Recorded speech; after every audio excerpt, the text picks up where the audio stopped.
FTP நேயர்களுக்கு வணக்கம். இன்று நம்மோட நேர்காணலுக்காக இணைந்திருக்கிறார் டெல்லி ராஜகோபாலன் அவர்கள். சார் வணக்கம்.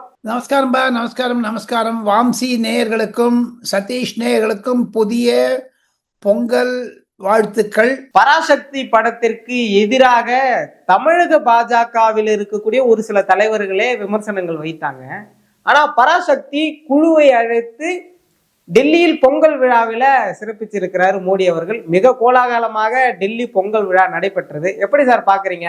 பிரதமர் நரேந்திர மோடி தமிழர்களுக்கு என்று ஒரு தனி கவனம் கொடுப்பவர். அவர் தமிழ் சங்கத்தை வாரணாசியில் தன்னுடைய பாராளுமன்ற தொகுதியில் தொடக்கினார் 4-5 வருடங்களுக்கு முன்னதாக. தமிழகத்தில் நரேந்திர மோடி செய்த தொண்டு என்பது பல.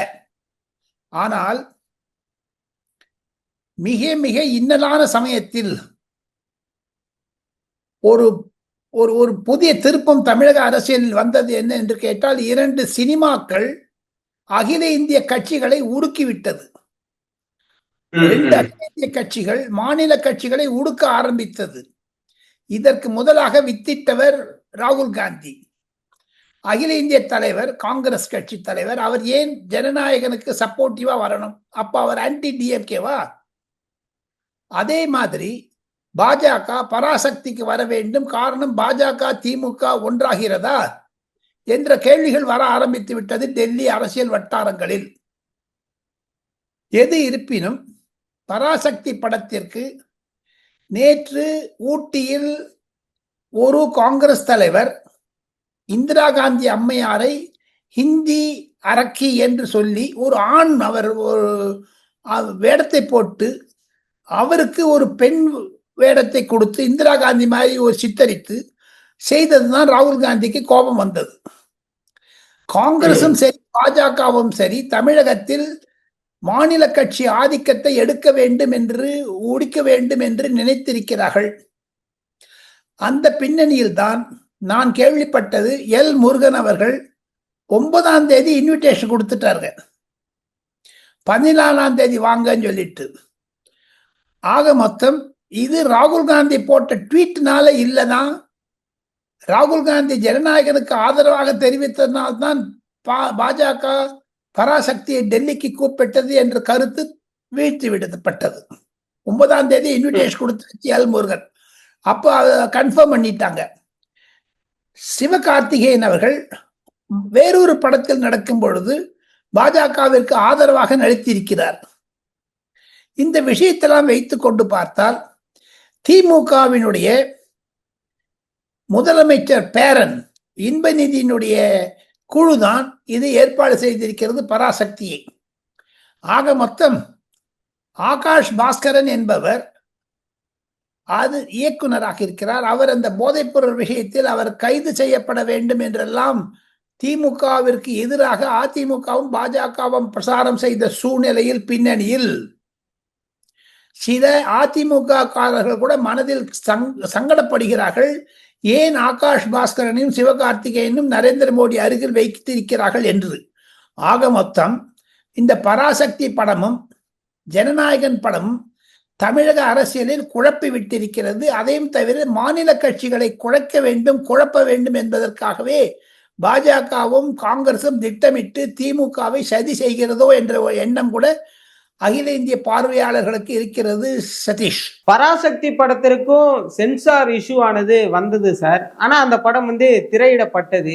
இந்த இடத்துல என்ன கேள்வி எழும்புதுன்னா, பராசக்தியை பாஜக விரும்புகிறதா என்ற ஒரு கேள்வி வருது சார். அதை எப்படி பாக்குறீங்க? பாஜக விரும்பத்தான் செய்வோம். அவர் ஹிந்தி எதிர்ப்பு போராட்டத்தை ஆதரிக்காவிட்டாலும் காங்கிரஸை கண்டனம் செய்தால் அந்த இடத்தில் பாஜக இருக்கும்.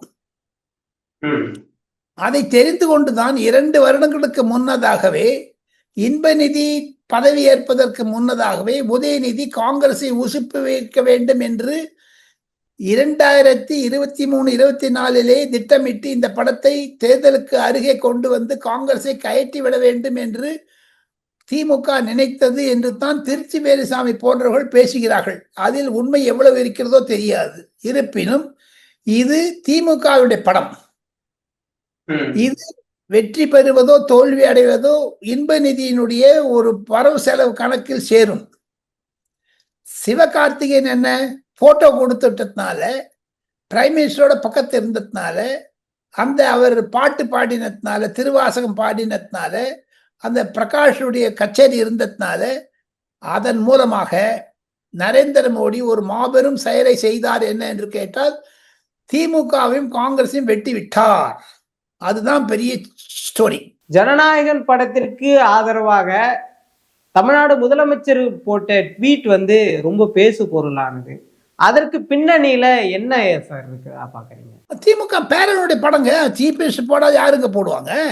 எங்க உங்க அண்ணாத்தையோ தங்கச்சியோ தானே ஒரு ஆயுதம் செஞ்சாருன்னா, சதீஷ் வந்து பாராட்ட மாட்டாரா? இல்ல வாம்சி பாராட்ட மாட்டாரா? இல்ல ராஜகோபால பாராட்ட மாட்டாங்களா? தன்னுடைய பேரன் எடுத்துக்கிற படத்துக்கு பாராட்டு தெரிவிச்சிருக்காரு. அதுல ஒரு குஷியில் என்ன பண்ணிருக்காரு தெரியுமோ? ஜனநாயகன் படத்தை வீழ்த்த வேண்டும் என்று பாஜக முன்னேறினா திமுக அதற்கு ஆதரவு தரும். இப்ப வந்து அந்த பராசக்தி படத்துக்கு இன்விடேஷன் வந்த போது அவர் எடுத்துருக்க கூடாதுங்க சதீஷ். அவன் ரிஜெக்ட் பண்ணிருக்கணும். இது அந்த மாதிரி கலந்துட்டதுனால இப்ப திமுக ஒரு பேச்சு பொருளுக்கு ஆகிவிட்டது. பாருங்க, மு க ஸ்டாலின் போட்ட ட்வீட்டும் ராகுல் காந்தி ட்வீட்டும் சேர்ந்து பாத்தீங்கன்னா, நரேந்திர மோடி அந்த இடத்த பிரசன்ஸ்ல சிவகார்த்திகேயன் மீட் பண்ணது எல்லாம் டமால் ஆயிடுச்சுங்களே. சிவகார்த்திகேயன் அந்த விழாவிற்கு கடந்தது தவறு என்று தான் பல கருத்துக்கள் இருக்கின்றன, காங்கிரஸ்லயும் சரி திமுகவிலும் சரி. எங்க ஒவ்வொருத்தரும் அரசியல் தான் பண்ணுவாங்க. இது சரி சதீஷ், எல்லாருமே அரசியல் பண்ணுவாங்க. மு க ஸ்டாலின் சொல்ற மாதிரி அரசியல் கட்சி அவியலா பண்ணும், அரசியல் தான் பண்ணுவாங்க. நரேந்திர மோடிக்கு இருக்கக்கூடிய ஒரு ஆளுமை கடந்த 3 தேர்தல்களில் பாஜக வெற்றி பெற்று வருகிறது. 10 மு க ஸ்டாலின்களையும் 10 உதயநிதியும் 10 இன்பநிதியும் பார்த்தவர் அமித்ஷா, நரேந்திர மோடி காம்பினேஷன். அதை வச்சு நீ அவங்ககிட்ட வாலாட்டினா வார நோட்டை நெருக்கி விட்டுருவாங்க.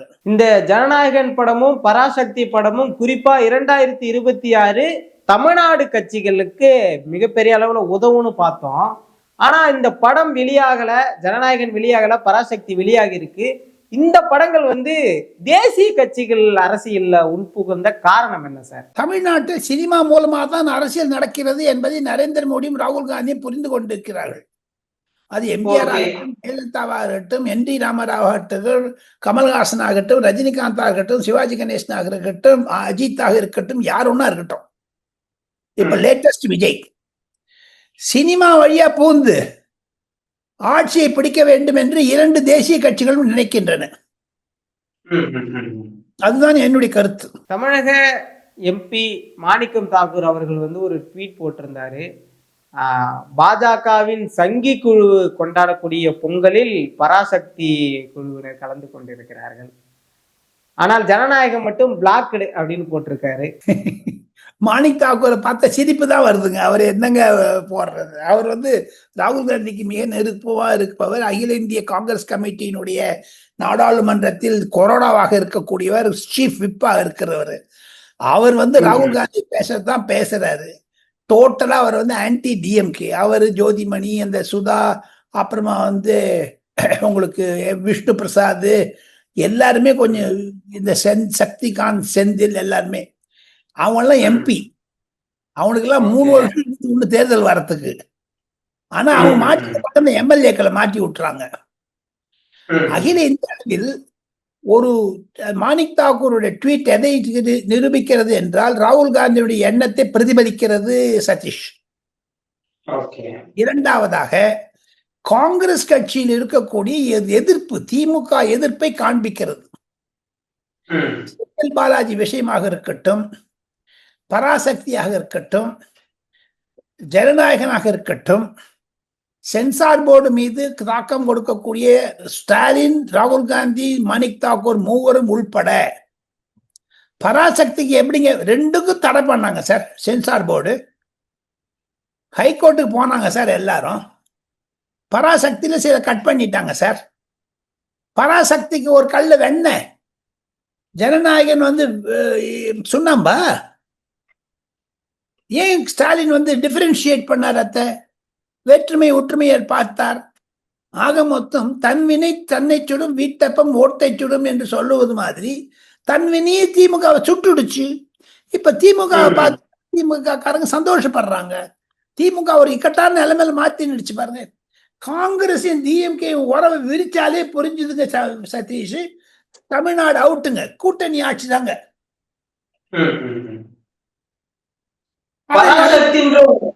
அதை நரேந்திர மோடியோ பாஜகவோ அமித்ஷாவோ நல்லா சேஞ்ச் பண்ணிட்டாங்க. இது திமுகவுக்கு மாபெரும் மூக்கொடப்பாகத்தான் இருக்குங்க. இந்த பராசக்தி படம் ரிலீஸ் ஆனதுக்கு பிறகாக காங்கிரஸ் மத்தியில ஒரு சலசலப்பு இருந்தது.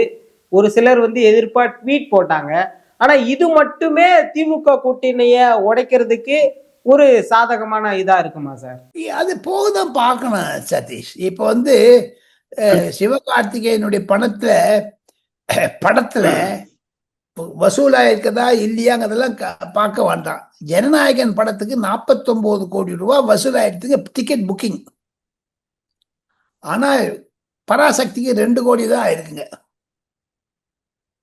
அதை வச்சு பாத்தீங்கன்னா விஜயோட பராசக்தி டக்கர் பாடு எழுத முடியாதுங்க. எந்த இது சுத்தி பார்த்தோம் 2026 பொது தேர்தலை சினிமா துறையிலிருந்து அரசியல் ரீதியாக பார்த்தால் ஒரே ஒரு கருத்து தான் ஒரு யதார்த்தம். அது உதயநிதிக்கும் விஜய்க்கும் இருக்கக்கூடிய சினிமா சண்டையில் இது மாபெரும் உருவம் எடுத்து விட்டது. இதில் விஜய் ஜெயிப்பாரா, உதயநிதி தோப்பாரா, விஜய் தோப்பாரா, உதயநிதி ஜெயிப்பாரா என்ற ஒரு கிராஸ் ஃபயர் தான் நடக்குதுங்க இந்த சினிமா சண்டை. நிச்சயமா சார், பல்வேறு விஷயங்கள் பேசணும், தொடர்ந்து பேசணும் சார். நன்றி.